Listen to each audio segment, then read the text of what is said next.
আজ আমরা পৃথিবীতে জীবনের উৎপত্তি সম্পর্কে জানব। শুরু করা যাক। 1. জীবনের উৎপত্তির জন্য সবচেয়ে গুরুত্বপূর্ণ উপাদান কোনটি? এ. জল, B. Oxygen, C. Carbon, D. Nitrogen. সঠিক উত্তর হল এ। ব্যাখ্যা: জীবনের উৎপত্তির জন্য জল অপরিহার্য, যেহেতু প্রথম প্রাণের উৎপত্তি সমুদ্রের জলে হয়েছিল। দীর্ঘ সময় পরে আদিম মহাসাগরের জলে জৈব যৌগের সমৃদ্ধ মিশ্রণ ছিল। এটি জীবনের উৎপত্তির জন্য একটি প্ল্যাটফর্ম তৈরি করেছিল। পরবর্তী প্রশ্নে যাওয়া যাক। 2. স্বতঃস্ফূর্ত প্রজন্মের তত্ত্ব কোন বিজ্ঞানী প্রত্যাখ্যান করেছিলেন? A. Pasteur, B. Lavoisier, C. Kuhn. সঠিক উত্তর হল এ। ব্যাখ্যা: পাস্তুর তার জীবাণু তত্ত্বের জন্য অত্যন্ত বিখ্যাত। এই তত্ত্বটি স্বতঃস্ফূর্ত প্রজন্মকে অস্বীকার করেছিল, কারণ তিনি প্রমাণ করার জন্য একটি পরীক্ষা করেছিলেন যে জীবন পূর্বে বিদ্যমান কোষ থেকে এসেছে। পরবর্তী প্রশ্নে যাওয়া যাক। 3. জীবনের উৎপত্তির সময় কোন যৌগগুলি তৈরি হয়েছিল?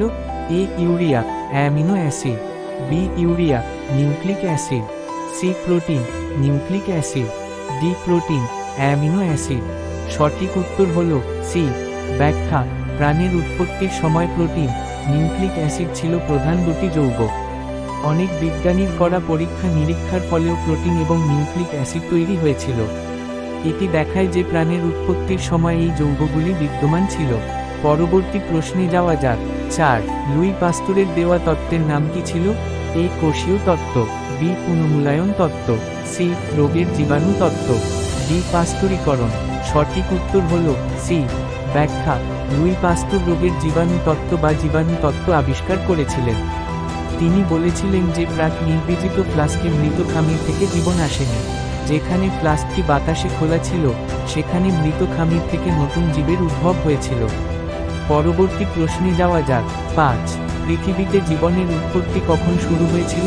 এ. 8 বিলিয়ন বছর আগে, বি. 5 বিলিয়ন বছর আগে, সি. 4 বিলিয়ন বছর আগে, ডি. 3 বিলিয়ন বছর আগে। সঠিক উত্তর হল সি। ব্যাখ্যা: পৃথিবীতে জীবনের উৎপত্তি প্রায় 4 বিলিয়ন বছর আগে, অর্থাৎ পৃথিবী গঠনের 50 কোটি বছর পরে প্রাণের আবির্ভাব ঘটে। জীবনের প্রথম অকোষীয় রূপ 3 বিলিয়ন বছর আগে উদ্ভূত হয়েছিল। পরবর্তী প্রশ্নে যাওয়া যাক। 6. স্ট্যানলি মিলার তার বিবর্তন পরীক্ষায় কি সংশ্লেষণ করেছিলেন? A. Virus, B. Protein, C. কোষ, ডি. Amino acid. সঠিক উত্তর হল ডি। ব্যাখ্যা: মিলার 800 ডিগ্রি সেলসিয়াসে বজায় রাখা গ্যাস সহ একটি বৈদ্যুতিক স্রাব ধারণকারী একটি বন্ধ ফ্লাক্স তৈরি করেছিলেন। এর ফলে অ্যামিনো অ্যাসিড তৈরি হয়েছিল। উল্কাপিণ্ডের সাথে তাদের মিল ছিল, যা ইঙ্গিত দেয় যে প্রাণ মহাকাশ থেকে